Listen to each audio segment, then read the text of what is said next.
আসসালামু আলাইকুম।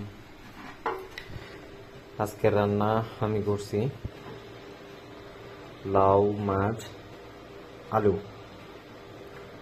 তো আমি নিজে পাকাইছি, এখন নিজেকে খাইতে ইচ্ছা করতেছে না। প্রবাস জীবন কষ্ট, হ্যাঁ। আর এটার ভিতরে ডাউল,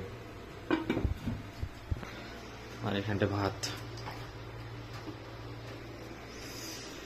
এই হলো কষ্ট।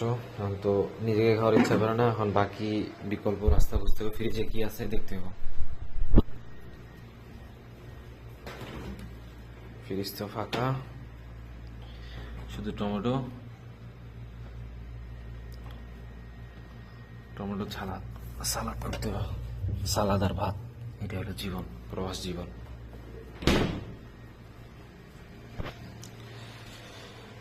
প্রবাস জীবন, বিদেশে যেন কেউ না আসে, আল্লাহ মাফ করো। ভালো থেকে না, আল্লাহ হাফেজ। এই হলো জীবন। টমেটোর সাথে আজকে টমেটো সালাদ আর ভাত। Bye bye.